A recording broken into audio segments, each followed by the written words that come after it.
Hello everyone, today we're going to do a similar video as we've done for the Highwayman, and I think this one's going to come out before my Hellion video. I want to do the Crusader first for the sole fact I think he's a little more fun and can be built in at least maybe 3 ways. The Hellion's really got maybe 1.5 to 2 ways to being built. You could maybe argue 3, but for the most part she has about 1.5 to 2. So we're going to do the Crusader as there's probably more variation. There we go, I like my blue. More variation. Now, my personal preference, if you ever see me probably play like any of my Crusaders, is this. I know on the light board here, it looks like, wow, this is one of the worst things you could possibly do. But in all honesty, I have no idea why the first and second position ones aren't like almost a pure yellow. I guess it's because technically Holy Lance can't be used in position 1 and 2. However, 3 out of 4 of your skills can be used, 1 being the stun. I do like Smite. I know some people say they will absolutely not do Smite, but we will talk about what other skill you could put that on and what the other outload looks like.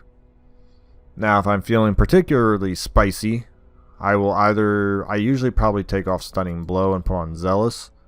Sometimes I like that. The only reason I'm always hesitant about Holy Lance is I really like Highwaymen, Shield Breakers, or if you get surprised, but in the past I actually have run this before. I like Holy Lance, I like Zealous Accusation solely on the fact that someone's guarding, or if you want to hit a body, or if you want to hit both bodies, or if you just want to hit double enemies who are weak and have them double DOT out. It can be situational. I know some people think Zealous Accusations is worst skill. I don't know if I would say it's its worst skill. I understand it's situational and somewhat weak, but I do have a fondness for it. Now, I know people on the internet take a liking to this build.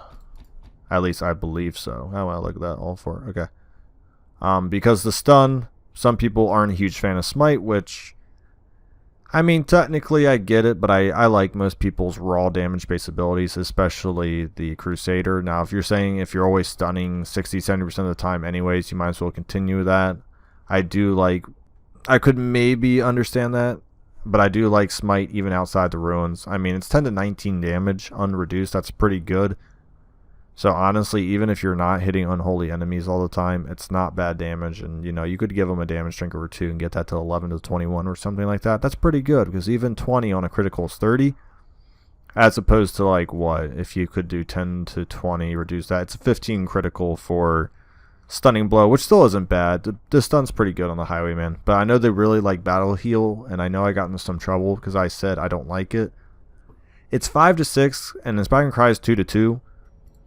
I get it if you want to like pick up an item that increases. The Ancestor Scroll is one of probably the more popular trinkets I like to put on the Crusader. On the sole fact, this would probably go up to what, 7 or 8 then. This goes to 3. So 5 more HP for 8 health isn't bad. I think his trinket set also gives how much? 20%, yeah.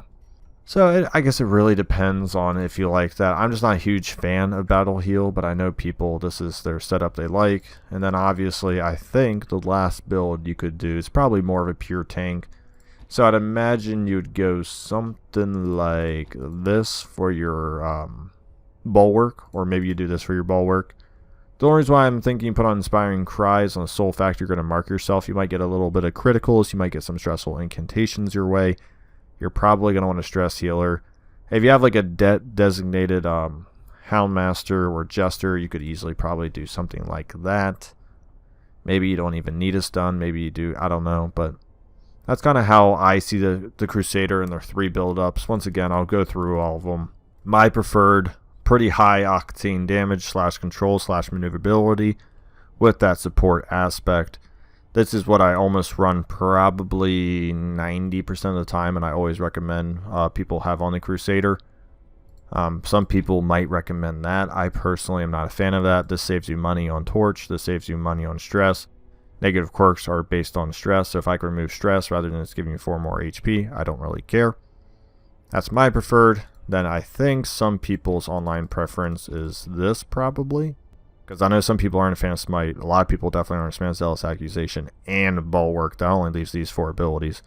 And then once again, as I said, you have your Bulwark of tank ability. I'd never really run this one, but if I was to run it, honestly, I'd probably get rid of Holy Lance so I could have some form of damage. I don't like taking Holy Lance off, but I really think Inspiring Cry is probably the Crusader's best ability. Well, not probably. I know, I just made a video on it. Definitely Inspiring Cry. Let me know what you often find yourself. Obviously, these can be changed. I'll pop over to the dungeons real quick. But honestly, I think the first one I showed, so for the ruins, I mean, honestly, it's that. I think even for the Cove, I would keep all of this on. The only time I would maybe change it up is the Wield. I could understand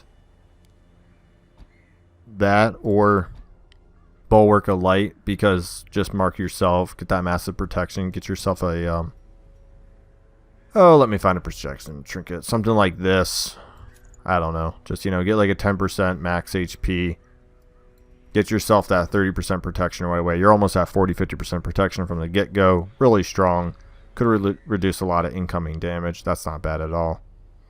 And then if I was to go to the Warrens, I still think it's beneficial to... I mean, there's a lot of damage dealers there, so if you want to do something like that, if you do want to do the online build, maybe, but I've never done it. Once again, I prefer Inspiring Cry, but getting maybe 8 HP on a battle heal, crit to 16 is pretty darn good, actually, so I could see that for the little higher octane Warrens damage. Thank you so much for watching. Once again, please let me know.